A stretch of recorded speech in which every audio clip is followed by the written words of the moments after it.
that was fun. So I had a couple questions about this motorcycle that people asked me, and I wanted to answer those real quick in the video instead of sending the person a message, because I felt like maybe someone else might have the same question. So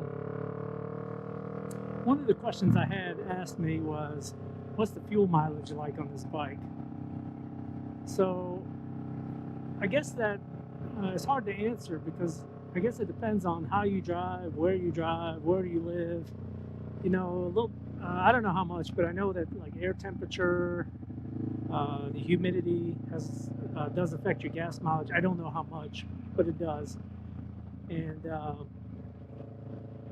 I can tell you what kind of mileage I get out of it.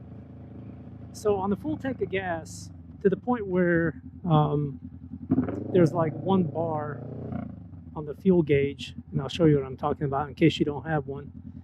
So as you can see,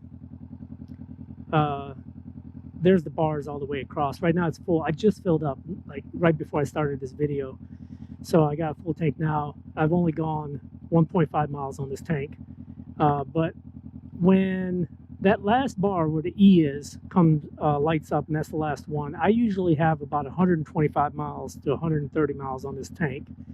And then that's how many miles I can go. But I do tend to get on it a little bit, so I don't baby the throttle so much. So yeah, I get about 125. I guess if I rode it, you know, a little softer and maybe higher gears, lower RPMs, I could probably go a little bit farther. So that's that.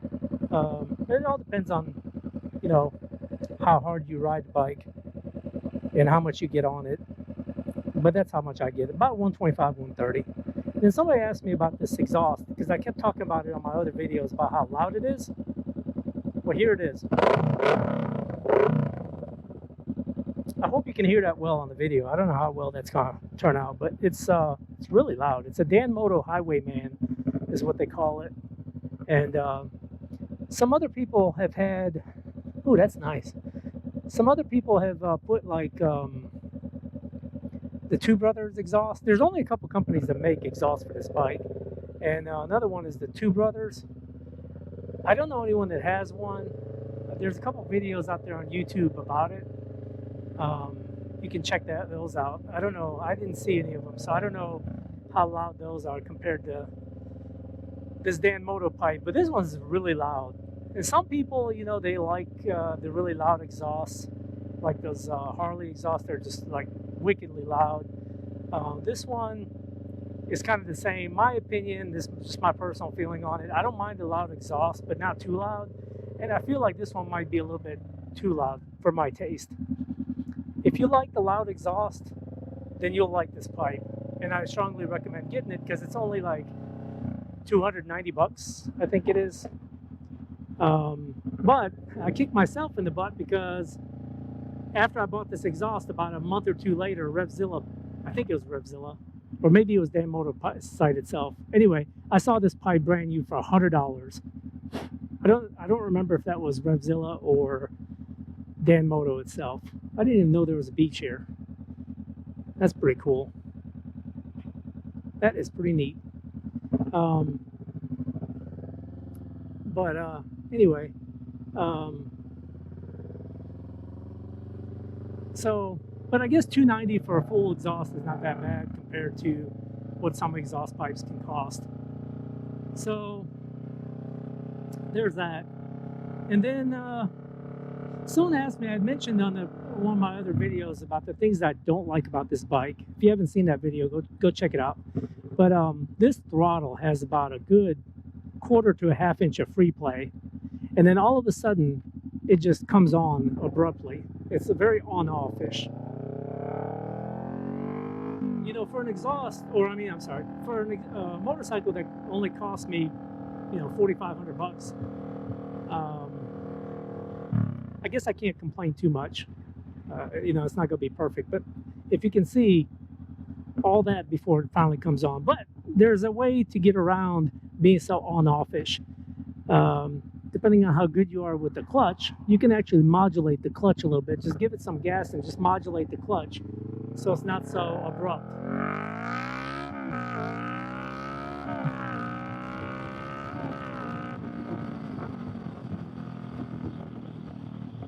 And that's one of the things I really like, is how cool this thing is when you really give it the beans. I mean, you give it some throttle and it'll go, even in sixth gear, it'll get on down the road. So, yeah, so someone asked me about that, and I think it's kind of annoying, but I guess, you know, I can get over it. It's not that bad. I've actually gotten very used to it, and now I do modulate the clutch a little bit to ease up on the on-off throttle. So, and then, who was it? I can't remember who it was. I think it was Rabbit Hedgehog. That's who it was. If you haven't seen his videos, check it out. Rabbit Hedgehog has a bike, a Kawasaki Vulcan S. I don't remember if he still has it or not. But anyway, he had a 2015. And he was talking about something underneath the left plastic by the seat, kind of underneath the battery or behind the plastic. There's some sort of green connector that you can take off, and it does something to the engine to where it gives it more power. And I was at work today and I forgot to do it and unplug that green connector just to see what it does. But I'm going to try it and then report back and see exactly what it does. I'm not sure what connector he's talking about, but he told me in a message, he sent me a message and told me where it was. So I'm going to look for it, and I'm going to try to figure out where it is, and I'm going to unplug it and see what it does. And it's supposed to give the bike more power. I don't know if that's true or not, but supposedly it's some sort of resistor that tells the ECU to limit the amount of power it gets. I don't know. We'll see. I'm going to try it. I mean, what's the worst that could happen, right? And then another question I had is about this power outlet. So this is just a DC, I think it's DC, I don't know.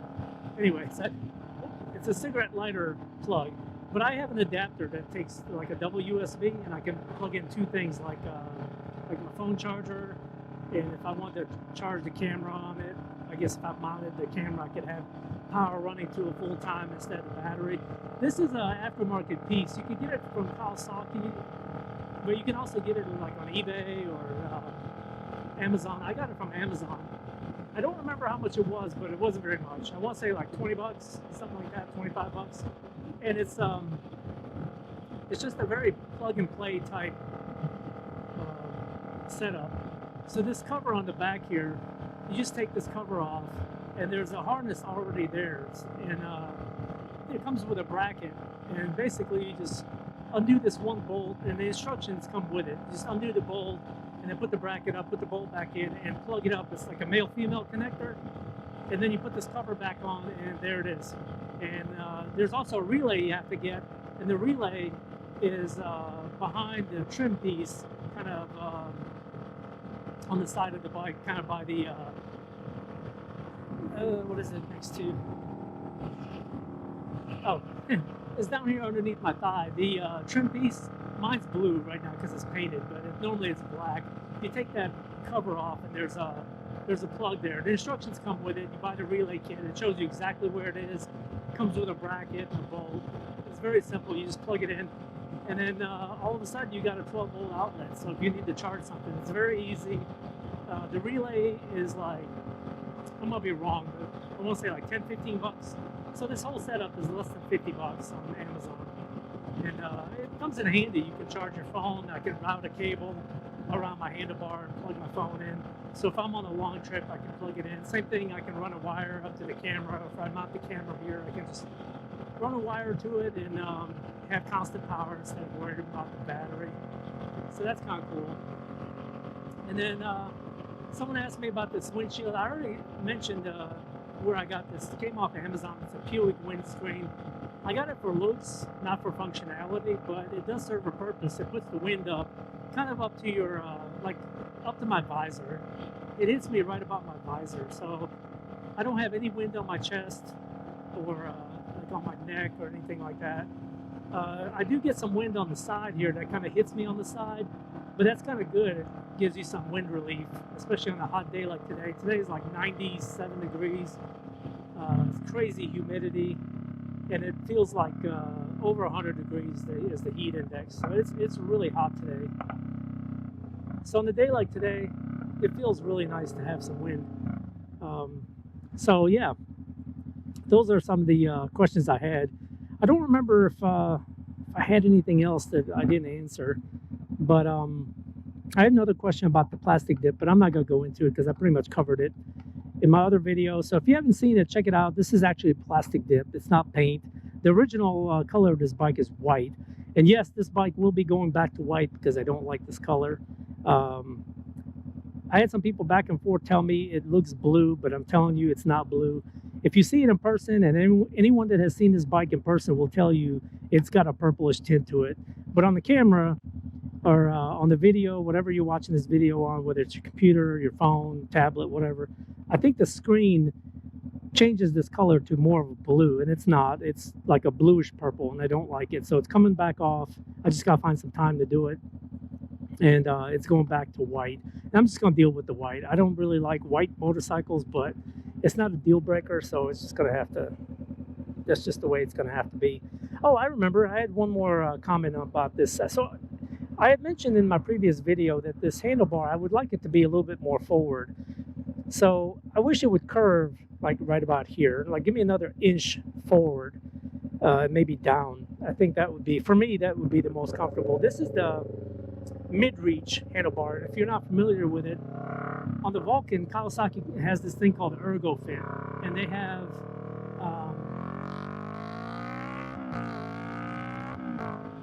sorry, I just had to crank the throttle a little bit, but anyway, so they have this Ergo Fit system, and it has 3 different positions for the foot controls, the seat, and the handlebars. And they have 3 different handlebars. One that's down a little farther, one that's up a little higher, and this is the mid one. And it's fine. You know, it comes standard with the mid controls, the mid setup, whatever they call it. And it's fine. You know, I'm 5'9", 5'10", something like that. And it fits me just fine. However, I would like to try it with the extended reach to where I'd have to reach forward a little bit farther. I think that would be good. Now, I'm not going to go buying the new handlebar just for that because, like I said, the mid-reach is fine for me. But I would have liked to try it that way, but I'm not going to switch it. It's just going to stay like this. It's fine. But if I had to change something, I would probably try it. I don't know if I would like it, but I would try it. So anyway, those are just some of the questions I had about this video, or sorry. Those are some of the questions I had about this bike that multiple people have asked, so I just decided to just do a video on it. If you have any other questions, hit me in the comments section. I'll try to answer. And if multiple people ask the same thing, I'll just do another video on it. But if you like this video and you want to see more, please subscribe, hit the thumbs up, and check out my other videos. There's more to come. This bike and my XSR 900. So if you like it, hit the subscribe and make any comments or suggestions, and I'll be glad to answer. But anyway, see you guys on the next one.